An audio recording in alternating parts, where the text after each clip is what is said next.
तो पवन खेरा एक गंदू आदमी है। तो इसका दिमाग में था कि असम में बुर्बक लोग रहते हैं, फालतू बात करेगा। और मेरा लगता है राहुल गांधी भी साथ है, वो जल्दी जल्दी जेल जाए।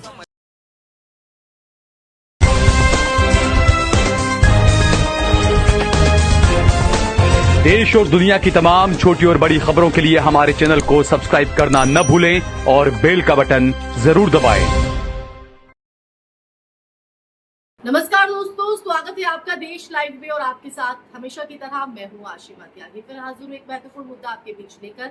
भारतीय राजनीति का स्तर आखिर गिरते गिरते कहां पहुंच गया? ये सवाल आज चर्चा की शुरुआत में इसलिए क्योंकि कल्पना कीजिए एक राज्य का मुख्यमंत्री, सत्ता का शीर्ष प्रतिनिधि मीडिया के कैमरों के सामने विपक्षी प्रवक्ता के लिए अपमानजनक शब्द का इस्तेमाल करता है।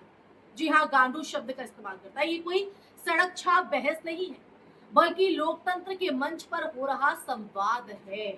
ये घटना सिर्फ एक व्यक्ति की भाषा नहीं, बल्कि उस राजनीतिक संस्कृति का आईना भी है जो पिछले कुछ सालों में लगातार आक्रामक, असंयमित और व्यक्तिगत होती जा रही है। तो दोस्तों, आज इसी संदर्भ में हम चर्चा करेंगे क्यों ये अपमानजनक भाषा का इस्तेमाल हो रहा है और क्यों राजनीति का स्तर ऐसे गिरता जा रहा है। लेकिन उससे पहले आप लोगों से अपील, इंसाफ की आवाज को बुलंद करने के लिए और सच्ची पत्रकारिता के लिए हमारा यानी देश लाइव का सहयोग करें। साथ ही डिस्क्रिप्शन में दिए गए लिंक को ओपन कर ज्वाइन बटन दबाकर आप हमसे यानी देश लाइव से सीधा जुड़ सकते हैं। तो दोस्तों, वापस आज की चर्चा पर लौटते हैं और असम के मुख्यमंत्री हिमंत बिस्वा शर्मा का ये जो बयान है वो चर्चा का विषय इसलिए क्योंकि ये बयान अचानक नहीं आया। ये उसी राजनीतिक माहौल का विस्तार है जिसमें शब्दों की मर्यादा को धीरे धीरे कमजोर किया गया है। जब शीर्ष नेतृत्व से लेकर निचले स्तर तक संवाद की जगह आरोप, तर्क की जगह तंज और विचारों की जगह व्यक्तिगत हमले हावी हो जाए, तो ऐसे जो बयान है वो सामान्य होते चले जाते हैं। सवाल सिर्फ एक गाली का नहीं है, सवाल ये है कि क्या सत्ता में बैठे लोग खुद को जवाबदेह मानते भी हैं या नहीं।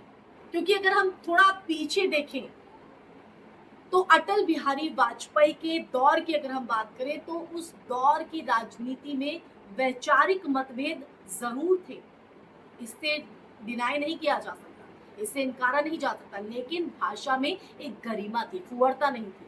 संसद में तीखी बहस होती थी, सवाल पूछे जाते थे, लेकिन शब्दों का चयन इस तरह किया जाता था कि लोकतांत्रिक संस्थाओं की प्रतिष्ठा बनी रही, गरिमा बनी रही। और आज स्थिति उलट दिखती है। अब बहस का जो स्तर है इस हद तक गिर चुका है कि व्यक्तिगत अपमान ही राजनीतिक हथियार बन चुका है। देखिए, अटल बिहारी वाजपेयी के दौर की बात इसलिए क्योंकि एक हेल्दी चर्चा होती थी। आपने भी देखा होगा, ये मैं नहीं कह रही हूँ। नरेंद्र मोदी और अमित शाह के नेतृत्व में बीजेपी ने चुनावी राजनीति को बेहद आक्रामक बनाया है। ठीक है, अपना अपना तरीका होता है, लेकिन ये एक राजनीतिक रणनीति हो सकती है। लेकिन जब ये आक्रामकता भाषा की मर्यादा तोड़ने लगे तब सवाल खड़े होंगे, तब ये लोकतंत्र के लिए एक खतरा भी बन जाते हैं। संसद के भीतर साला जैसे शब्दों का इस्तेमाल हो या किसी मुस्लिम सांसद को अपमानजनक शब्दों से संबोधित करना, ये तमाम घटनाएं अलग अलग नहीं है, बल्कि एक पैटर्न का हिस्सा है। एक पैटर्न का हिस्सा जो हिमंत बिस्वा का बयान भी कहीं ना कहीं जाहिर करता है। हिमंत बिस्वा शर्मा की पत्नी पर कथित रूप से 3 पासपोर्ट होने के आरोप है। ये गंभीर कानूनी सवाल है। अगर आरोप गलत है तो उसका खंडन तथ्यों और कानून के आधार पर होना चाहिए। लेकिन जब जवाब गाली बन जाए, ऐसे शब्द जिसका मैंने जिक्र किया, तो ये संकेत देता है कि या तो जवाब देने की क्षमता आप में नहीं है या फिर जनता का ध्यान मुद्दे से भटकाने की कोशिश की जा रही है। इस तरह की शब्दों का, इस तरह की शब्दावली का जो इस्तेमाल करके राजनीति में आरोप प्रत्यारोप कोई नई बात नहीं है, पहली बार नहीं लगा रहा है कोई आरोप। राहुल गांधी, सोनिया गांधी, प्रियंका गांधी पर भी लगातार व्यक्तिगत और राजनीतिक आरोप लगाए जाते रहे, हमेशा से लगते रहे।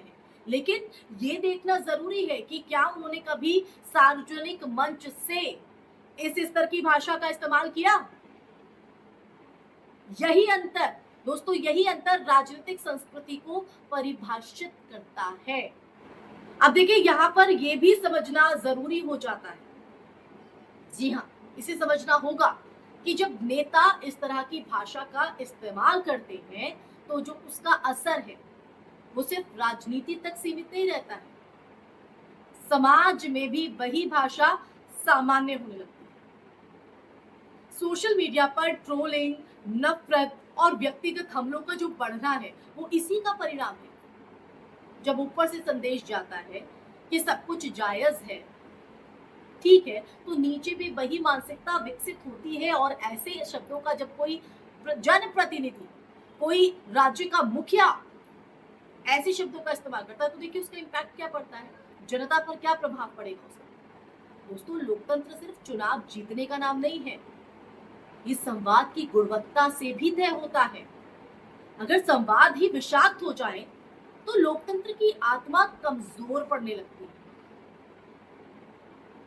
तो आज जरूरत इस बात की है कि राजनीतिक दल चाहे सत्ता में हो या विपक्ष में, भाषा की मर्यादा को फिर से स्थापित करें, क्योंकि अंततः जनता सिर्फ नीतियों से नहीं बल्कि नेताओं के व्यवहार से भी प्रभावित होती है। इसे नकारा नहीं जा सकता। भारतीय राजनीति एक ऐसे मोड़ पर खड़ी है जहां ये तय होना कि हम इसे और नीचे गिरने देंगे या फिर इसे गरिमा और जिम्मेदारी के साथ रास्ते पर वापस लाएंगे। सत्ता की ताकत अगर संयम साथ ना हो तो वो सिर्फ शोर बनकर रह जाती है, और शोर में सच सबसे पहले खो जाता है।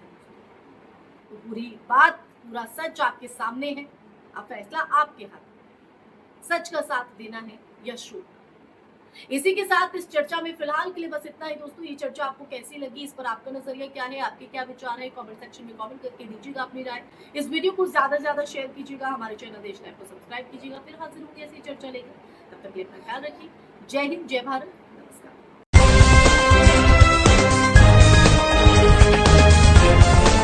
देश और दुनिया की तमाम छोटी और बड़ी खबरों के लिए हमारे चैनल को सब्सक्राइब करना न भूलें और बेल का बटन जरूर दबाएं।